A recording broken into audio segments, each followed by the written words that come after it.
नमस्कार, आप देख रहे हैं बीबीसी राजस्थान। आपका स्वागत है बांसवाड़ा पत्रिका की खास बुलेटिन में। मैं हूं आपके साथ हीना जैन। आज के मुख्य समाचार के बारे में बात करेंगे, लेकिन उससे पहले आइए डालते हैं एक नजर सुर्खियों पर। निकाय चुनाव में अपनी मजबूत दावेदारी रखेगा वैश्य समाज। अंतर्राष्ट्रीय वैश्य समाज की जिला इकाई का सम्मेलन हुआ। मंदिर में स्थापना से पहले देव प्रतिमाओं का होगा नगर भ्रमण। बांसवाड़ा शहर की सिंगवाओं में हो रहा है प्रतिष्ठा कार्यक्रम। भाजपा के कार्यालयों की ईंट गौ माता के खून से सनी, बामनिया। कांग्रेस विधायक और पूर्व मंत्री का विवादित बयान, वीडियो वायरल। बागेश्वर धाम सरकार को दिया लिमथान का न्योता। गौवंश प्रकरण की दी जानकारी। होटल से लस्सी, मिठाई और किराना दुकान से घी तेल के लिए सैंपल। गनोड़ा में खाद्य विभाग की टीम ने लिए नमूने। ब्लॉक कांग्रेस कमेटी सज्जनगढ़ की बैठक आयोजित। पुतला दहन कर सरकार के खिलाफ जताया विरोध।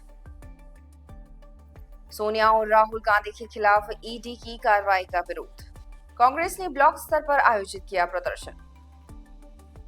लोडिंग ऑटो में लगी भीषण आग, चालक ने ऑटो से कूदकर बचाई जान।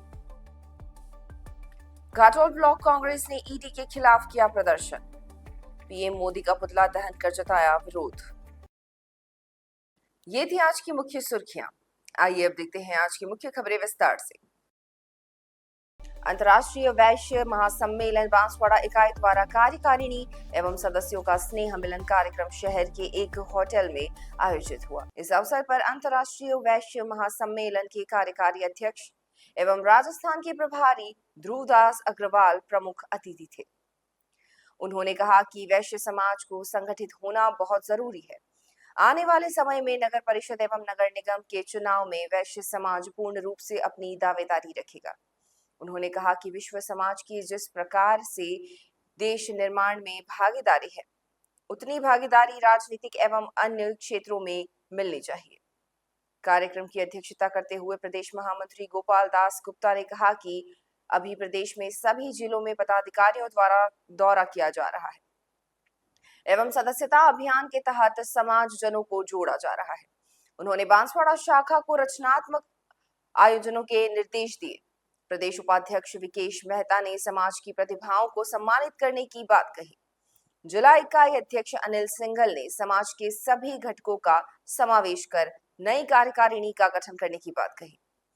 कार्यक्रम में अग्रवाल समाज के अध्यक्ष हरि प्रसाद अग्रवाल, नेमा समाज के प्रतिनिधि मनोज शाह, उद्योगपति विनोद अग्रवाल वशंभर, मनोज अग्रवाल, तेली समाज के प्रतिनिधि के नारायण तेली सहित बड़ी संख्या में समाजजनों ने भाग लिया। जिला महामंत्री राकेश मेहता, राजीव कोठारी, राम अवतार आदि ने सभी का स्वागत किया।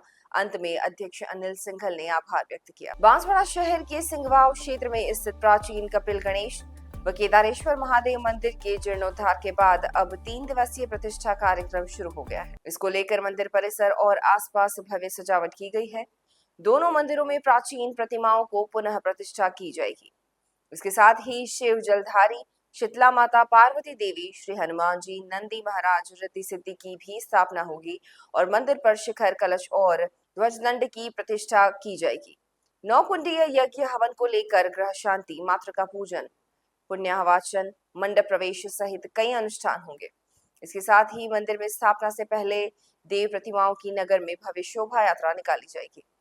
आयोजन की शुरुआत में वनेश्वर महादेव मंदिर के निकट स्थित पीताम्बरा आश्रम में शुद्धिकरण संस्कार हुई। इसमें मुख्य यजमान पूर्व सभापति जैनेन्द्र त्रिवेदी, संतोष त्रिवेदी, सुभाष त्रिवेदी, प्रज्ञा जोशी, अनंत जोशी आदि ने विभिन्न धार्मिक विधियां संपन्न की। प्रधान आचार्य पंडित भावेश पंड्या, प्रतिष्ठा आचार्य पंडित यज्ञ नारायण पंड्या, उपाचार्य प्रदीप भट्ट, हिमांशु भट्ट आदि के नेतृत्व में धार्मिक अनुष्ठान किए जा रहे हैं। रविवार को भव्य कलश यात्रा निकाली जाएगी। साथ ही दोपहर में पूर्णाहुति और महाआरती होगी और प्रसाद वितरण किया जाएगा। आयोजन को लेकर समिति का गठन किया गया है, जिसमें ट्रस्ट अध्यक्ष सुभाष त्रिवेदी, सचिव अनंत जोशी, कोषाध्यक्ष अरविंद पाठक, सुभाष भट्ट सहित पूरी टीम विभिन्न व्यवस्थाओं में लगी हुई है। समिति ने बताया कि देव प्रतिमाओं का निर्माण तलवाड़ा में सोमपुराओं द्वारा किया गया है और सभी प्रतिमाओं की ढोल धमाके के साथ मंदिर परिसर में अगवानी की गई। शहर के इन प्राचीन मंदिरों का जन सहयोग से जीर्णोद्धार हुआ है, जहां अब प्रतिष्ठा कार्यक्रम किया जा रहा है। बांसवाड़ा से कांग्रेस विधायक और पूर्व मंत्री अर्जुन सिंह बामनिया के बयान का एक वीडियो तेजी से वायरल हो रहा है, जिसमें वह यह कह रहे हैं कि बीजेपी गौ भक्त होने का दिखावा करती है। बीजेपी वाले इतने ही गौ भक्त हैं तो मोदी जी एवं अमित शाह को बोले कि वे गाय को राष्ट्रीय पशु घोषित करें। इससे कोई गाय काटे तो सजा हो जाए, तो फिर राष्ट्रीय पशु घोषित क्यों नहीं करते? उन्होंने कहा कि इसके पीछे एक ही कारण है, जनता को भ्रमित करते रहो और दुकान चलाते रहो। उन्होंने आरोप लगाया कि भाजपा का काम है इन बूचड़खानों से चंदा वसूल करो, भारतीय जनता पार्टी के हर एक जिले में कार्यालय बनाओ। बांसवाड़ा में बड़ा कार्यालय बना है। वायरल वीडियो में उन्होंने आरोप लगाया है कि भाजपा के जितने भी कार्यालय बने हैं उनमें जो ईंट लगी है उसमें गौ माता का खून लगा है। उल्लेखनीय है कि कुछ दिनों से पूर्व नागौर से मध्य प्रदेश की ओर जा रहे सैकड़ों गौवंश को लेकर जिले में विरोध प्रदर्शन किया जा रहा है और इसमें शामिल लोगों के खिलाफ कार्रवाई नहीं होने से सर्व समाज और संतों में रोष व्याप्त है। विधायक अर्जुन सिंह बामनिया का यह बयान इसी संदर्भ से जोड़कर देखा जा रहा है। की तरफ ले जा रहे थे और एक तरफ तो ये कह रहे हैं कि गौ हमारी माता है और दूसरी तरफ गौ काटने के लिए 52 ट्रक के सरकार के सानिध्य में गुजरखाने में जा रही है। भारतीय जनता पार्टी का दोहरा चेहरा नजर आया है। और यही नहीं, उनकी चाल और देखो लोगों को भ्रमित करने की कि कल शाम को भारतीय जनता पार्टी के कुछ लोग और सबने प्लानिंग बना के उनके खिलाफ ज्ञापन दे दिया ताकि ये लगे कि भारतीय जनता पार्टी दो हत्यारों के खिलाफ है। अरे भाई, तुम इतने ही गौ माता के प्रति अपना प्रेम रखते हो, आस्था रखते हो, तो नरेंद्र मोदी जी और अमित शाह जी को बोल दो कि गाय राष्ट्रीय पशु घोषित हो जाए ताकि वो जो भी गुजरखाने वो बंद हो जाए, पर करते नहीं है। जैसे ही गाय काटे तो सजा हो, तो गौ माता को राष्ट्रीय पशु घोषित क्यों नहीं कर रहे? उसका कारण सिर्फ एक है कि जनता को भ्रमित करते रहो, हमारी दुकान चलती रहे, कतल खानों से, इन गुजरखानों से चंदा वसूल करो और भारतीय जनता पार्टी के हर एक जिले में हर एक जगह बड़े बड़े कारखाने बनाओ। अभी कोई बड़े बड़े ऑफिस बनाओ। अभी कोई कह रहा था बांसवाड़ा में ऐसा ऑफिस, वहाँ ऑफिस। अरे हर ऑफिस पर भारतीय जनता के प्रत्येक ऑफिस में जो ईंट लगी है उसमें गौ माता का खून लगा हुआ है, ये बात हम कह सकते हैं। इसलिए भारतीय जनता पार्टी के स्टेट के हो चाहे केंद्र को सुन लो, आने वाला समय आपका नहीं है। आने वाला समय इस भारत की जनता, कांग्रेस का और भारत की गरीब अमीर सभी जनता का है। जिनके प्रति अन्याय हो रहा वो सारी जनता आपके विरुद्ध में उठ खड़ी होगी। इन्हीं शब्दों के साथ में मैं मध्य प्रदेश के रतलाम में आए बागेश्वर धाम सरकार पंडित धीरेन्द्र शास्त्री को 30 अप्रैल से 2 मई तक बांसवाड़ा जिले के लिमथान में प्रस्तावित 108 कुंडीय श्री विष्णु महायज्ञ में आने का न्योता दिया गया है। स्वामी विवेकानंद महाराज ने शास्त्री से हेलीपैड पर मुलाकात कर लिमथान के ऐतिहासिक स्थल की जानकारी दी एवं अनुष्ठान में आने का आग्रह किया। बागेश्वर धाम सरकार धीरेन्द्र शास्त्री महाराज को बांसवाड़ा में 52 ट्रकों में पकड़े गए गौवंश को कसाईयों से और बूचड़खानों से बचाने के लिए दोषियों के खिलाफ सख्त से सख्त कानूनी कार्रवाई कराने का आग्रह किया। बागेश्वर सरकार ने राजस्थान के मुख्यमंत्री भजनलाल शर्मा से बात कर उक्त मामले में कार्रवाई कराने की बात कही। उन्होंने घटना की निंदा करते हुए गौवंश बचाने हेतु बांसवाड़ा जिले के गौ भक्तों के उत्साह पर बधाई दी। इस अवसर पर परशुराम जयंती से शंकराचार्य जयंती तक होने वाले ऐतिहासिक 108 कुंडीय विराट श्री विष्णु महायज्ञ 11,000 कलश यात्रा के दिन लीमथान धाम पर आने का निमंत्रण दिया गया। इस मौके पर विवेकानंद महाराज के साथ लीमथान महायज्ञ के संयोजक विनोद पानेरी भी उपस्थित रहे। बांसवाड़ा जिले के गनोड़ा कस्बे में गुरुवार को खाद्य विभाग की टीम ने खाद्य पदार्थ तथा पैकेट बंद वस्तुओं के सैंपल लिए। दोपहर में खाद्य विभाग के उम्मेदमल टेलर गनोड़ा के नए बस स्टैंड पर पहुंचे। इसके बाद बस स्टैंड पर स्थित एक होटल पर लस्सी, मिठाई एवं अन्य खाद्य पदार्थों के नमूने लिए। होटल में एक्सपायरी चीजों के बारे में भी जानकारी ली और साफ सफाई की जांच पड़ताल की। इसके बाद पुराना बस स्टैंड पर स्थित एक किराना की दुकान पर भी घी एवं अन्य पदार्थों के सैंपल लिए गए। टेलर ने दुकानों पर खाद्य विभाग के द्वारा जारी लाइसेंस लगाकर रखने तथा समय समय पर एक्सपायरी को जांच कर उसको डस्टबिन में डालकर निस्तारण के निर्देश दिए। कार्रवाई के बारे में उम्मीदमल टेलर ने बताया कि पोर्टल पर किसी ने गनोड़ा में एक्सपायरी सामान मिलने की शिकायत की थी, जिसके बाद मामले की जांच करने के लिए टीम पहुंची।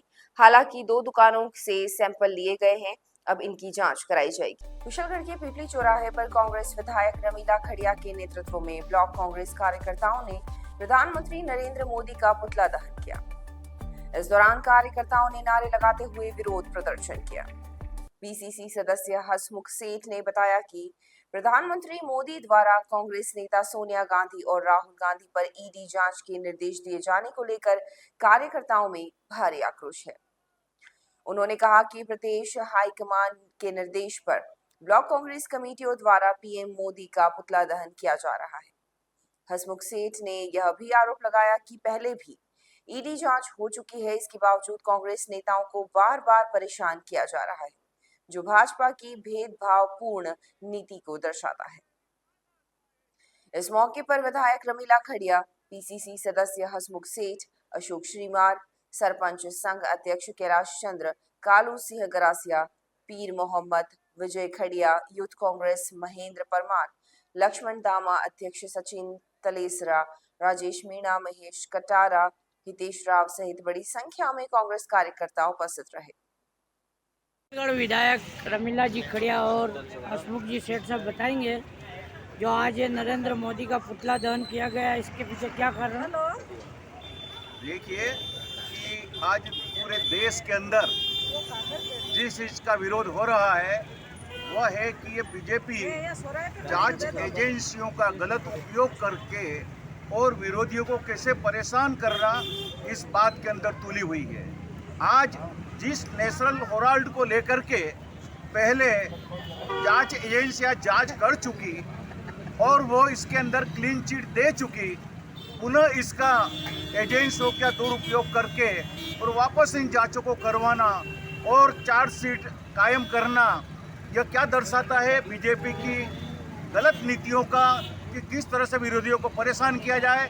हमारे युवा नेता राहुल गांधी डट करके और मोदी सरकार की गलत नीतियों का विरोध करते हैं, संसद में बोलते हैं, संसद के बाहर बोलते हैं। इसको लेकर के बीजेपी परेशान है और इनकी आवाज़ को चुप करने के लिए इस तरह के हथकंडे किए जा रहे हैं। इसलिए आज पूरे देश में, हमारे राजस्थान में भी पूरे सभी ब्लॉक स्तर के ऊपर मोदी का पुतला जला करके धरना प्रदर्शन करके इसका विरोध किया जा रहा है। और अगर इसके अंदर सरकार बाज नहीं आई तो आगे हमारे को लंबा आंदोलन करना पड़ेगा और इस चीज़ से लड़ना पड़ेगा। हम चाहते हैं कि सरकार इन चीज़ों से, गलत एजेंसियों का उपयोग करने से बाज आए। ब्लॉक कांग्रेस कमेटी सज्जनगढ़ की ओर से मंडल कसारवाड़ी में बैठक का आयोजन किया गया। इस बैठक में विधानसभा प्रभारी रमेश मीणा, विधायक रमीला खड़िया एवं ब्लॉक कांग्रेस अध्यक्ष भरत मेरावत की उपस्थिति रही। बैठक में राज्य की भाजपा सरकार पर जनता विरोधी नीतियां अपनाने का आरोप लगाया।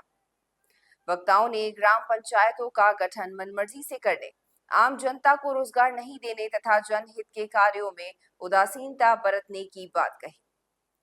कार्यक्रम में कांग्रेस कार्यकर्ताओं ने देश के प्रधानमंत्री नरेंद्र मोदी के खिलाफ विरोध जताते हुए बस स्टैंड चौराहा कसारवाड़ी पर पुतला दहन किया और नारेबाजी की। कार्यकर्ताओं का कहना था कि गांधी परिवार को ईडी के माध्यम से बार बार छापेमारी कर परेशान किया जा रहा है, जो लोकतांत्रिक मूल्यों के खिलाफ है। इस अवसर पर जिला परिषद सदस्य धीरज मलडामोर, सरपंच बदार भाई, कांतिलाल शिलप, पवलेश, भरत कटारा, बाबूलाल, छगनलाल, बहादुर भाई, कन्हैया लाल, भूरजी, कमलेश सहित बड़ी संख्या में कांग्रेस कार्यकर्ता उपस्थित रहे। प्रदेश कांग्रेस कमेटी के आह्वान पर डूंगरपुर जिला कांग्रेस कमेटी द्वारा ब्लॉक स्तर पर विरोध प्रदर्शन किया गया। सिमलवाड़ा ब्लॉक कांग्रेस कमेटी की ओर से केंद्र सरकार पर राजनीतिक प्रतिशोध की भावना से ईडी के दुरुपयोग का आरोप लगाते हुए धरना प्रदर्शन किया गया। इस दौरान कांग्रेस कार्यकर्ताओं ने केंद्र सरकार के खिलाफ जमकर नारेबाजी भी की। डूंगरपुर जिले के सिमलवाड़ा ब्लॉक कांग्रेस कमेटी द्वारा सोनिया गांधी और राहुल गांधी के खिलाफ ईडी की कार्रवाई के विरोध में सिमलवाड़ा मुख्य डाकघर के बाहर धरना प्रदर्शन किया गया। इस अवसर पर पूर्व सांसद ताराचंद भगोरा सहित कई वरिष्ठ कांग्रेस नेता एवं कार्यकर्ता उपस्थित रहे। धरना स्थल पर पूर्व सांसद भगोरा ने केंद्र सरकार पर तीखा हमला बोलते हुए कहा कि भाजपा सरकार राजनीतिक द्वेष की भावना से ईडी, सीबीआई और अन्य एजेंसियों का दुरुपयोग कर रही है। उन्होंने आरोप लगाया कि नेशनल हेराल्ड जैसी ऐतिहासिक संपत्ति को जब्त कर बिना उचित कानूनी सलाह के सोनिया गांधी, राहुल गांधी और कांग्रेस नेतृत्व को बदनाम करने की कोशिश की जा रही है। प्रदर्शन के दौरान ब्लॉक अध्यक्ष सुरेश भोई, ओबीसी प्रकोष्ठ जिलाध्यक्ष राकेश लवाना, विधि प्रकोष्ठ जिलाध्यक्ष बाल गोविंद पाटीदार, मुश्ताक अहमद पठान समेत कई कांग्रेस कार्यकर्ता मौजूद रहे। जब से मोदी सरकार इस हिंदुस्तान में पिछले 11 वर्षों कर दी है, तब से कांग्रेस को और गांधी परिवार को टारगेट करके ईडी के संबंध व्यक्ति कभी बैंक की जांच करती है। और आज देख सकते हैं कि नेशनल हेराल्ड पेपर जो अंग्रेजों को जमाने में इसकी सत्ता को उखाड़ने के लिए काम कर रहा था, जिसकी स्थापना 1937 में हुई थी, पंडित जवाहरलाल नेहरू और आज़ादी का जंग इन समाचार पर माध्यम से लड़ा गया था। आज क्योंकि भारतीय जनता पार्टी और आरएसएस, खास करके आरएसएस पूरी अंग्रेजों के पद चिन्हों पर चल रही है आज भी हिंदुस्तान में, और उन्होंने आज़ादी के जंग में कभी सपोर्ट नहीं किया, बल्कि अंग्रेजों के साथ खड़े थे। जैसे आज सावरकर का नाम रहते हैं, तो वो भी यही काम किया था। ये आज़ादी के जंग के विरुद्ध में थे। आज आज़ाद भारत हो गया तो अंग्रेज तो चले गए, इतनी बड़ी सल्तनत तो विश्व में राज था, मगर आज ये आरएसएस और भाजपा का राज है। ये गांधी नेहरू परिवार को और खास करके आज़ादी जंग के पेपर हेराल्ड को अनावश्यक उनको उजागर करके इस पर केस लागू करके राहुल गांधी और सोनिया जी को परेशान करना चाहती है, और पूरा विपक्ष तबाह है। आपने अभी जयपुर में ऐसे कैसे अहमदाबाद में जब कांग्रेस का अधिवेशन हुआ, वापस मोरासा और अहमदाबाद में मीटिंग ली, तो भाजपा घबराई हुई है, और इतनी घबराई हुई है कि उसको समझ भी नहीं आता है, तो गांधी परिवार पर ही इस केस को चला रही है।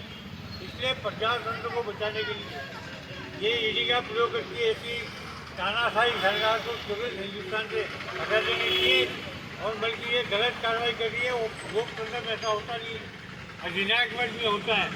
हम आशा करते हैं आज पूरे हिंदुस्तान में आज आगाज किया गया हर ब्लॉक लेवल पे, आने वाले वक्त में और चेंज किया जाएगा अगर ये अपनी लाइन पे नहीं आए और गांधी पर और कांग्रेस को तंग करने का काम छोड़ देंगे, तब तक ये जारी रहेगी। सागवाड़ा थाना क्षेत्र गलियाकोट रोड पर एक लोडिंग ऑटो में अचानक आग लग गई। हादसे के वक्त चालक ने सतर्कता दिखाते हुए कूदकर अपनी जान बचा ली। आग की ऊंची लपटें उठते देख लोगों में हड़कंप मच गया और सड़क पर दोनों ओर वाहन की आवाजाही रुक गई। सूचना मिलते ही दमकल विभाग की टीम मौके पर पहुंची और काफी मशक्कत के बाद आग पर काबू पाया गया। सागवाड़ा उपखंड के पंचवटी सागवाड़ा गलियाकोट मार्ग पर एक लोडिंग ऑटो में अचानक भीषण आग लग गई। आग की तेज लपटें देखकर मौके पर अफरा तफरी मच गई। आसपास मौजूद लोगों ने तुरंत दमकल विभाग को सूचना दी। सूचना पर फायर ब्रिगेड अधिकारी नीलेश पाटीदार, शांतिलाल मकवाना, वाहन चालक दिनेश कलाल और उनकी टीम ने मौके पर पहुंचकर कड़ी मशक्कत के बाद आग पर काबू पाया। आग लगने के दौरान वाहन चालक हितेश डामोर ने सूझबूझ दिखाते हुए कूदकर अपनी जान बचाई। हितेश ने बताया कि वह सागवाड़ा से अर्थुना भाड़ा छोड़ने जा रहा था, तभी अचानक वाहन में आग लग गई। देखते ही देखते पूरा लोडिंग ऑटो जलकर खाक हो गया। घाटोल ब्लॉक कांग्रेस कमेटी ने केंद्र सरकार और ईडी के खिलाफ विरोध प्रदर्शन किया। कांग्रेस जनों ने आरोप लगाया कि मोदी सरकार लोकतंत्र की हत्या कर रही है और विपक्ष को दबाने के लिए ईडी का दुरुपयोग कर रही है। इस दौरान प्रधानमंत्री नरेंद्र मोदी का पुतला भी जलाया गया। विरोध सभा को विधायक नानालाल निनामा ने संबोधित किया, जबकि ब्लॉक अध्यक्ष अजीत मुंगानिया सहित कई कांग्रेस पदाधिकारी मौके पर मौजूद रहे। घाटोल ब्लॉक कांग्रेस कमेटी द्वारा कांग्रेस सरकार की नीतियों और ईडी की कार्रवाई के खिलाफ विरोध प्रदर्शन किया गया। प्रदर्शन के दौरान कांग्रेस कार्यकर्ताओं ने प्रधानमंत्री नरेंद्र मोदी का पुतला जलाकर अपनी नाराजगी जताई। कांग्रेस जनों ने कहा कि भाजपा सरकार ईडी को एक राजनीतिक हथियार के रूप में इस्तेमाल कर रही है और विपक्ष के नेताओं को निशाना बनाकर लोकतंत्र की आवाज को कुचलने की कोशिश कर रही है। इस मौके पर आयोजित सभा को पूर्व संसदीय सचिव और वर्तमान विधायक नाना लाल नेनामा ने संबोधित करते हुए कहा कि देश में तानाशाही व्यवस्था लागू की जा रही है, जिसे कांग्रेस पार्टी बर्दाश्त नहीं करेगी। उन्होंने कार्यकर्ताओं से एकजुट होकर संघर्ष करने का आह्वान किया। ब्लॉक अध्यक्ष अजीत मुंगानिया ने भी सरकार की नीतियों की आलोचना करते हुए कहा कि ईडी का इस्तेमाल राजनीतिक विरोधियों को डराने के लिए किया जा रहा है। डूंगरपुर जिले के दोवड़ा थाना क्षेत्र के लापिया गांव में दिल दहला देने वाली घटना सामने आई है। एक अज्ञात वन्य जीव ने बुजुर्ग व्यक्ति को निशाना बनाते हुए उसका शिकार कर लिया। बुजुर्ग का शव खेत में क्षत विक्षत अवस्था में मिला, जिसका कमर से नीचे का हिस्सा पूरी तरह खाया हुआ था। बुजुर्ग कल सुबह से लापता था। घटना के बाद इलाके में दहशत का माहौल है। जानकारी के अनुसार लापिया गांव निवासी 66 वर्षीय मांझी मीणा कल सुबह घर से निकले थे, जिसके बाद वे वापस घर नहीं लौटे। आज सुबह उनकी पत्नी जब शौच के लिए घर से करीबन 300 मीटर दूर खेत की ओर गई तो उसने देखा कि उसके पति का शव खेत में पड़ा हुआ है। शव का कमर से नीचे का हिस्सा किसी वन्य जीव द्वारा पूरी तरह नोच कर खाया गया था। पत्नी की चीख पुकार सुनकर आसपास के लोग मौके पर जमा हो गए। पूर्व सरपंच राकेश मीणा भी घटनास्थल पर पहुंचे और तुरंत पुलिस को सूचना दी। सूचना मिलने पर दोवड़ा थाना पुलिस मौके पर पहुंची और शव को कब्जे में लेकर जांच शुरू की। पुलिस के अनुसार शव की हालत से स्पष्ट है कि किसी जंगली जानवर, संभवतः तेंदुए ने हमला किया है। शव को मोर्चरी भिजवा दिया गया है और पोस्टमार्टम के बाद परिजनों को सौंपा जाएगा। वहीं वन विभाग को भी सूचना दे दी गई है और पूरे क्षेत्र में निगरानी बढ़ा दी गई है। ये थी आज की मुख्य खबरें और ऐसी ही तमाम खबरों के लिए देखते रहिए BBC राजस्थान। अपने क्षेत्र, संस्था, समाज और संगठन के समाचारों को प्रसारित करवाने के लिए हमारे मोबाइल नंबर 9414102499 पर संपर्क करें। साथ ही प्रदेश की हर ताजा खबर के लिए हमारे YouTube चैनल BBC राजस्थान को सब्सक्राइब करें।